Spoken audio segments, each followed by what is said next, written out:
all eyes have obviously been on Saturday and you come back. But actually, in some respects, today's the day, isn't it? Today's the day from midnight, the ban was finished, you've served your time, you can now resume your career, hopefully pick up where you left off. I mean, that must feel like an enormous weight lifted. Yeah, I feel like a free man. I feel like a free man, but yeah, a massive weight has been lifted off my shoulders. And yeah, I just can't wait to get back enjoying and playing football again this Saturday. So it'll be good. It's a big day today, but I think even bigger day Saturday. Has it overshadowed everything? When we were just talking off camera about your family, the little moments, I don't know, birthdays, Christmas just gone, holidays, is it always there? Yeah, it's always going to be there. I think obviously the weekends are, like my whole family knows, they travel down to watch me play football, and missing that for 8 months is painful, and painful for me knowing I've kind of ruined their weekend kind of thing. But yeah, I just can't wait to hopefully repay them on the next games and pick up where I left off and get the goals back under my belt and give them something to be smiling and happy about. Yeah, I mean, I heard you talk in a few other interviews about the emotions attached with this. So, I mean, rightly or wrongly, has guilt been one of them? You know, when you're watching your teammates go out there without you, you're just talking about your family there? Yeah, to a certain extent, but I feel like things happen in life. You take on the chin and you move forward with it. And I feel like, yes, I should have been playing for helping the team perform well, but there's obviously good players in the team and they also have a role to do and step in when needed. But yeah, obviously it's kind of like, I do feel kind of bad, but it is what it is. I can't dwell on it too much, otherwise I can't change it. So what's done is done. And yeah, like I said, with my family, it's kind of ruined their weekends, but hopefully I can put on a show. So is it almost like the whole thing's been paused and now you press play again? Yeah, pretty much. I feel like we lost connection. we lost connection, the Wi-Fi went, but now we're back and we're fully loaded. When you look forward to Saturday, I was just thinking that in terms of the little things of match day and being a footballer, what have you missed most? I don't know, little bits like the guy in the Toney reading your name, sitting on the coach, pulling your socks on in the change room. What little bits have you really missed? I think just little bits like walking into the stadium before the game, just bantering with everyone.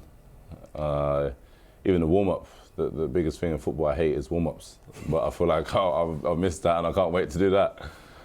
Obviously, I know you have to do it, but yeah. But yeah, little things like that, little silly things. And I think the first moment, walking out the tunnel just before the game, everyone's screaming and the whistle goes to kick off. I think that's when the excitement will be there. Have you visualised that again and again? I've visualised a lot. There's a lot of visualising, I can't wait. And I see from the Panenka you took in the behind closed doors game the other day, you've not lost any of your composure. No, I don't think I would lose that no matter what situation. It's still there, it's just in my blood, and that's something I like to express. What Ivan Toney are we going to see? Is it unrealistic to expect? Look, I was sort of thinking as I was preparing for this, I was at your last game at Liverpool when you were superb. Can we possibly see that Ivan Toney straight away, or will it take time? I believe, it'll be straight away. I'd like to think it is straight away because I feel like I've been training well. I've been playing well in the behind closed doors games, and I don't see why I can't pick up where I left off. And I mean, I've got nothing to prove to nobody, but to myself, I just want to be starting sharp, starting right, and be scoring goals again sooner rather than later. So how long did it take for you to start thinking, okay, almost getting over the initial shock, if that's the right word, and think, right, the band's there, how do I turn this adversity into something, use the negative, if you like? I think it just when I was working hard away from the pitch, it was kind of like the feel sorry for your moment for so long, but then after that you snap out of it and think, right, I can either go this way, I can go this way. And I hope to think I've chose the right way. I'm working hard and working towards getting back on the pitch, and I feel like when I was back training with the team, that was a moment where I picked up and started going to the right direction. So if people don't know, the first 4 months, no football contact, no training at all. I mean, it sounds almost obvious now that I say it, but was that the hardest part? Yeah, 100%. Obviously, not being away from the ground, not being able to even see the players, it was painful, and you kind of lost in your own world, thinking like, well, what am I going to train? How am I going to do certain things and things like that? But a good job, I had the good people around me and helping me get places where I can train and do certain exercises and things like this. And when I got back to football, it was perfect. It was great. Everyone around the club was happy to see me. I was happy to be back, and all the staff took care of me, and it was all good. So who are the good people who got you through it? Literally everybody. Obviously, all the fans played their part. All the messages, from the gaffer down to everybody. The chefs. They was happy to see me around. Also, I give them a bit of grief on their food, but obviously it's a bit... Not the best? Nah, it is good, but I just like to banter with them. But yeah, no, everybody played their part. Everybody just asking me how I am and these kind of things. And yeah, obviously it means the world to see that people actually cared on the whole situation, and it was great to feel kind of loved at that kind of moment. But yeah, I think everyone played a part, and that shows how Brentford are as a club. I mean, I wouldn't want to claim to know Thomas Frank too well, but obviously see him in quite a lot of interview situations. I mean, he seems like a wonderful man manager, and if you're going to have a situation like you've had, the sort of manager you would want to help you through. Has he been a big support? Yeah, massive. I mean, he's very understanding, and he's not just a manager, he's also your friend. Like, we talk all the time, we always text, and even little things, like what films to watch and these kind of things. So yeah, he's a genuinely nice person, and a good manager to be playing under. And given all that support you've had from everyone all around the clubs, you mentioned, fans, chef, Thomas Frank. Look, I'm just going to ask this in quite a direct way. Does that mean that maybe one day there'll be a right time to move on from Brentford, but this January is not that right time?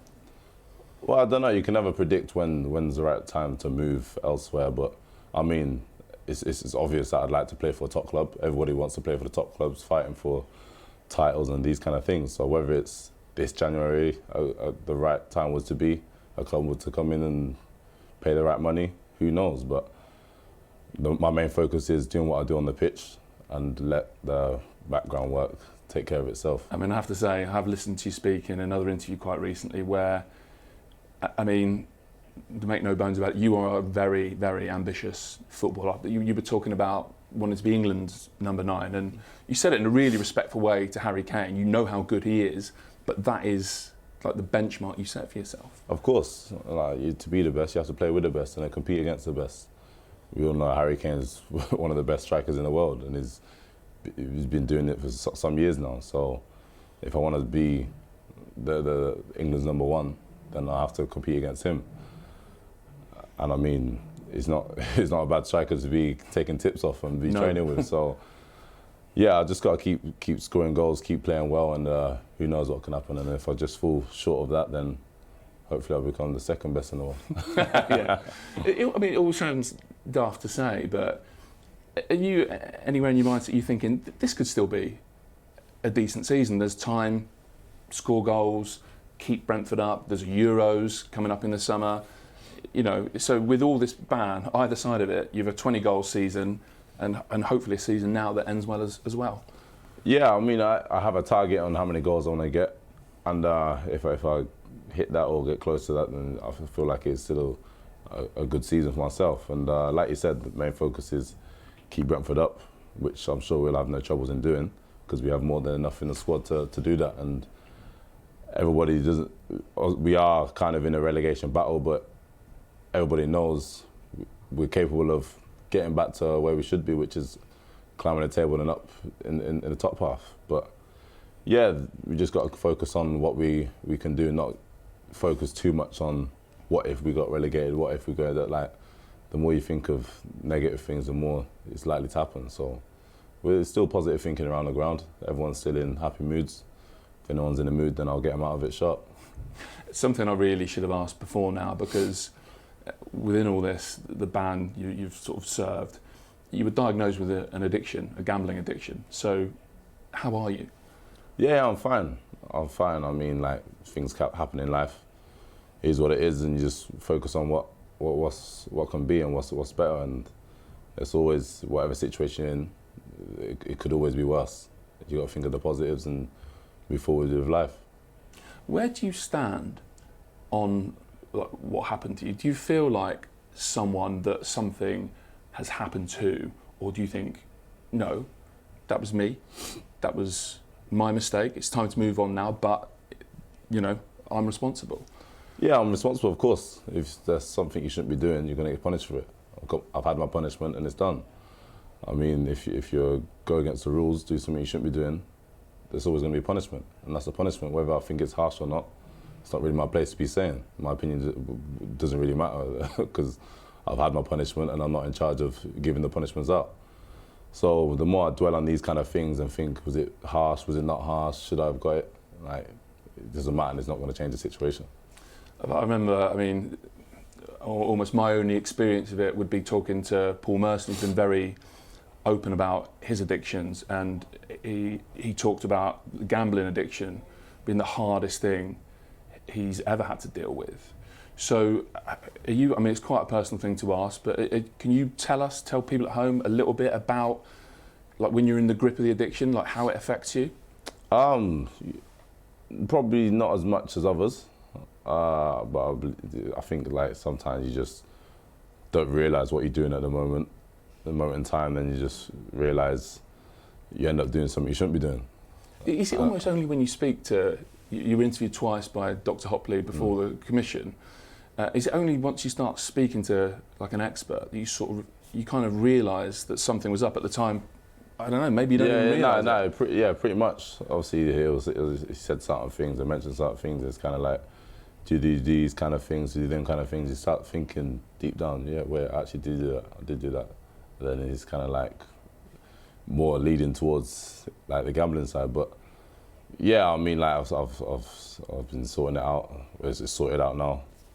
I've been spoke to people about it, and it's sorted now. So hopefully, well, I'm sure I will focus on doing the right thing forward, and hopefully no more silly punishments like this.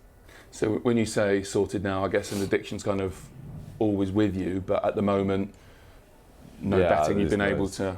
Yeah, it's no urge to do none of that rubbish now, so it's all good. And I mean, I would be the same in terms of, I wouldn't, as much as people tell me talking is the best thing to do and what you should do and open up, I don't find that easy. Is that something that you've had to adjust and get used to talk to people, to be open? Yeah, obviously the hardest thing, I think, as men, we find it hard to open up about certain things. But me personally, I tend to like keep everything inside. I don't like sharing nothing. Is that the right approach? Have you changed? I mean, I've changed a bit because I've obviously shared certain bits of information. Do it in front of a TV camera now. I've changed a bit, but not loads. Obviously, it's still hard for me to open up and share certain things and show certain emotion, but I think that's just how I am as a character, and just that's me as a person. Whether it'll change further down the line, I'm not too sure, but I think we all, as humans, need to open up a lot more about on certain situations. Listen, thanks for looking back with us, but just lastly, is the feeling now just excitement for what's ahead? Pure excitement. I think I'll probably be knackered after 20, 30 minutes, but I'm sure the excitement... I don't want to see you getting subbed halfway through the first half. I think I'll refuse to come off. So. I think, the excitement will be there. And I think that'll probably get me through the 90 minutes if I was to play 90 minutes, who knows. But yeah, it's just pure excitement and I can't wait to get started again. I'd be surprised if you didn't play 90 minutes. Don't be surprised. Has it made you realise what you've got? Is that an upside of all this? In terms of your family, it must have made you realise, the people who are really close to you, the people who are looking out for you. You learn a lot about people in these situations, but also your football. Not having it makes you realise what having it is like. Yeah, obviously football is just like it's a luxury really. Like I've said before in previous interviews, like football it's a luxury, and it's like we're privileged, us as footballers are privileged to be playing, doing the sport we love.